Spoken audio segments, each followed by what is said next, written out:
Selamat pagi, Pak Yudi. Om Swastiastu. Yes. Selamat pagi Pak Komang, bagaimana kabarnya nih hari ini? Kok tumben kelihatan di dunia maya nih? Ya, karena saya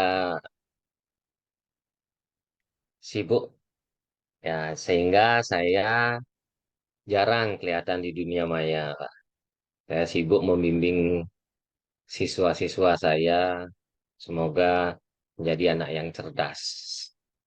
Nah, begini Pak Yudi, saya mau berbincang-bincang kecil dengan Pak Yudi karena saya memiliki permasalahan yang saya hadapi bersama siswa, yaitu permasalahannya ada satu siswa yang daya tangkapnya kurang. Jadinya pada saat pembelajaran tersebut yang saya berikan, anak itu melamun, bengong, dan tidak mau mengerjakan. Seperti itu, Pak Yudi. Ya, Pak Komang, saya mengerti itu garis besar dari permasalahan Pak Komang.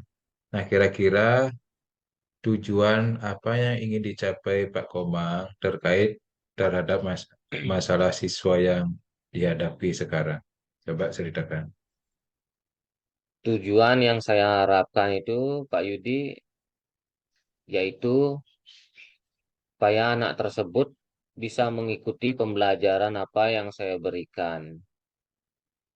Jadinya pembelajaran yang saya berikan itu supaya dapat diikuti dengan baik dan anak tersebut tidak melamun, tidak bengong. Seperti itu, Pak Yudi.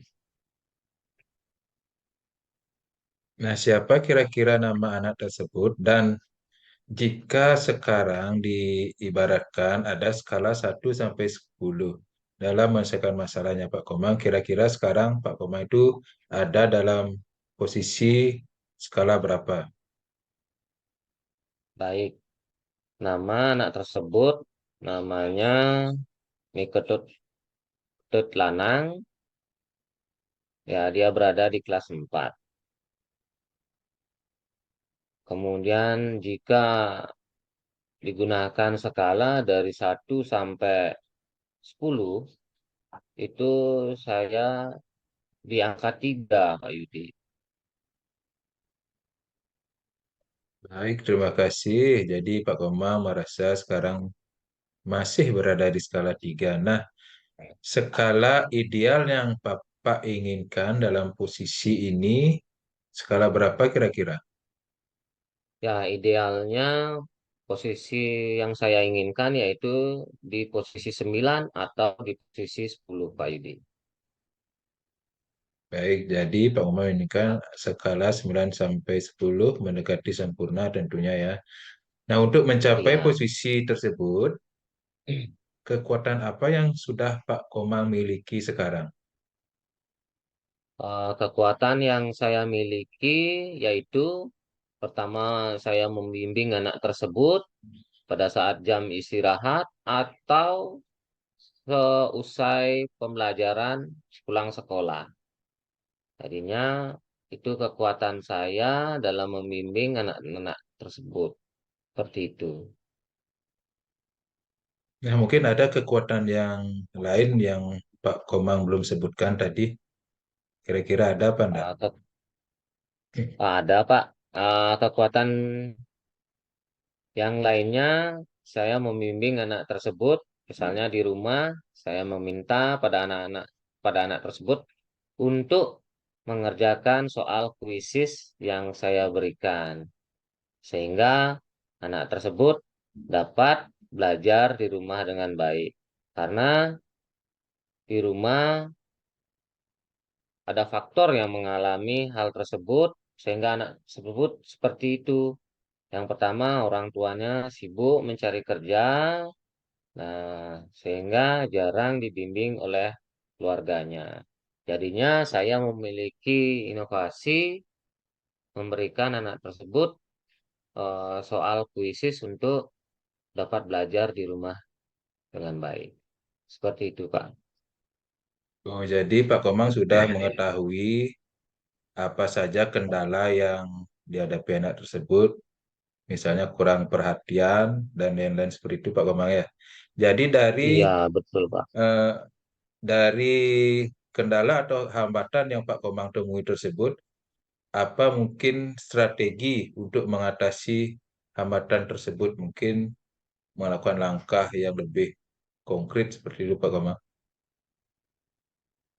Ya, langkah yang lebih konkret mungkin saya memberikan pembimbing anak tersebut ya dari saya memberikan buku tulis, ya saya berikan dikte, kemudian menjawab soal pada saat jam istirahat, kemudian ataupun pada saat sepulang sekolah saya berikan dikte, kemudian saya minta menjawab soal supaya anak tersebut bisa mengikuti pembelajaran. Kemudian yang kedua, pada saat di rumah, saya memberitahukan kepada orang tuanya untuk menginformasikan bahwa saya memberikan soal kuisis. Nah, supaya anak tersebut bisa mengerjakan dan mengingatkan kepada orang tua. Dan apabila anak tersebut lupa membuat, saya WA orang tuanya. Seperti itu, Pak Yudi.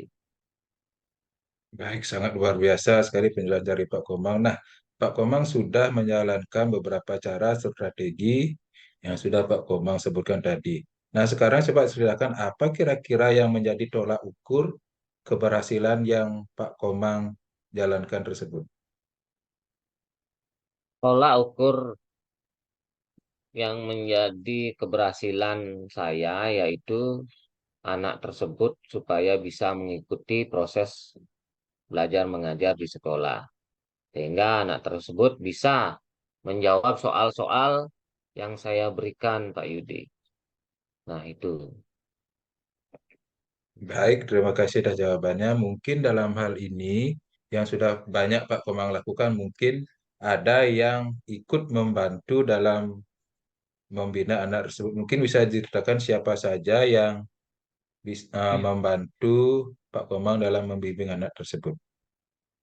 Nah, yang membantu membimbing anak tersebut yang pertama saya meminta bantuan kepada teman rekan sejawat, ya, dimulai dari guru agama, guru bahasa Bali, guru bahasa Inggris, dan PJOK. Nah, kita sama-sama menuntun anak tersebut, membimbing anak tersebut supaya anak tersebut bisa mengikuti pembelajaran. Seperti itu, Pak Yudi.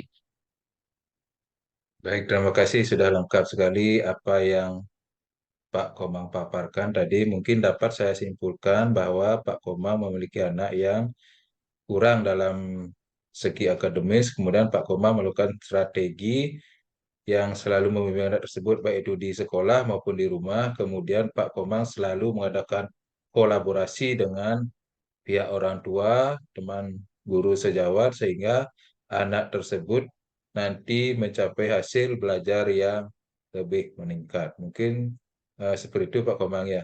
Sekarang Ya, bisa disimpul apa namanya bagaimana perasaan Pak Komang setelah menghadapi coaching tersebut? perasaan saya sudah mulai lega, Pak. Jadinya karena saya sudah berbincang-bincang dengan Bapak, ya jadinya hati saya sudah lega, bisa apa namanya eh, permasalahan yang saya ungkapkan itu sudah saya bisa tersalurkan sehingga saya bisa menemukan ide-ide yang baru yang lain lagi. Seperti itu, Pak. Baik, terima kasih. Mungkin lain kali kita sambung lagi. Untuk sekarang, sekian dan terima kasih ya. Sampai jumpa di lain waktu. Ya.